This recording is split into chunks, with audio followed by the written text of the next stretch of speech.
Hello दोस्तों, मैं लेके आया हूँ आपके लिए एक और इंटरेस्टिंग स्टोरी। ऐसी स्टोरी को सुनने के लिए मेरे चैनल को लाइक और सब्सक्राइब करें। ये कहानी है एक पुरानी हवेली की, जिसे सायों का बसेरा कहा जाता था। शुरुआत। अनचाहा बुलावा।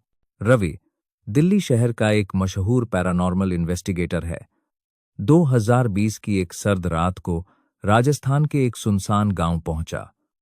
उसे एक गुमनाम ईमेल मिला था, जिसमें दावा किया गया था कि गांव की मीणा हवेली में एक भटकती आत्मा रहती है जो हर रात को किसी की बलि मांगती है। रवि को लगा यह महज एक अंधविश्वास है, और रवि राजस्थान के सफर पे चलता है। इस हवेली के अंदर सच का पता लगाने के लिए चल दिया। रवि जैसे ही हवेली के अंदर दाखिल हुआ, उसके पास मौजूद आधुनिक ईएमएफ एम्फ मीटर अचानक लाल बत्तियां दिखाने लगा, जिसे देख रवि चौंक जाता है। और जब वो अंदर पहुंचता है तो अंदर हवा में एक अजीब सी सन वाली गंध थी। उस सन भरी हवा से उसे उल्टियां आने लगती है। अचानक ऊपर की मंजिल से किसी के पायल की आवाज सुनाई दी, छन छन छन। रवि ने अपना कैमरा चालू किया। सीढ़ियों पर उसे एक धुंधली सी आकृति दिखी।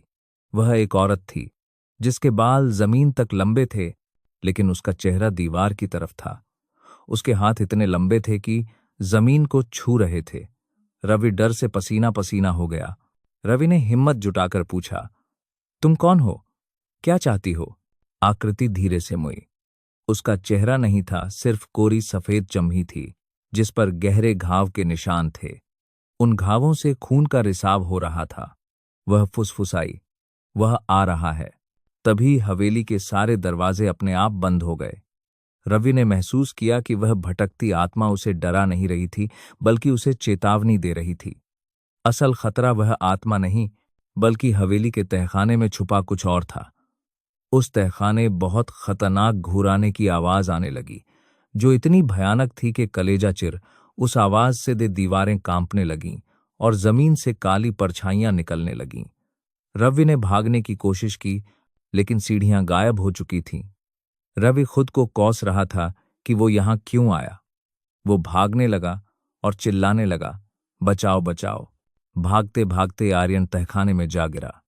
वहां उसने देखा कि गांव का सरपंच और कुछ लोग एक नरकंकाल के चारों ओर मंत्र पढ़ रहे थे। वे लोग ही उस भटकती आत्मा की कहानी फैलाकर लोगों को वहां बुलाते थे और अपनी शक्ति बढ़ाने के लिए उनकी बलि देते थे। रवि ने चिल्लाने की कोशिश की, लेकिन तभी वह चेहरे विहीन आत्मा उसके पीछे खड़ी हो गई। सरपंच मुस्कुराया, इस बार आत्मा को तुम्हारी बलि चाहिए रवि, और तुम्हारी बलि के साथ ही में मेरी शक्ति और बलि जाएगी। तैयार हो जाओ। रवि बलि के लिए। रवि ने अपनी जेब से लाइटर निकाला और वहां रखी पुरानी शराब की बोतलों पर फेंक दिया। आग लग गई, लेकिन आग की लपटों के बीच उस आत्मा ने रवि का हाथ पकड़ लिया।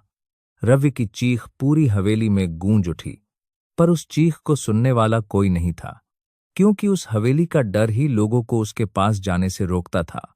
और वो चीख रवि की आखिरी चीख थी। अगले दिन सुबह गांव वालों ने देखा कि हवेली राख हो चुकी थी। जब पुलिस वहां पहुंची तो उन्हें मलबे में रवि का कैमरा मिला। आखिरी वीडियो में रवि खुद को शीशे में देख रहा था, लेकिन शीशे में उसकी परछाई नहीं थी। उसका चेहरा भी गायब हो चुका था और वह वही भटकती आत्मा बन चुका था। अब उस जगह रवि की आत्मा भी घूमती नजर आती। लोगों को तो किसी लगी। दोस्तों, आपको ये कहानी कमेंट कर बताए और लाइक करे।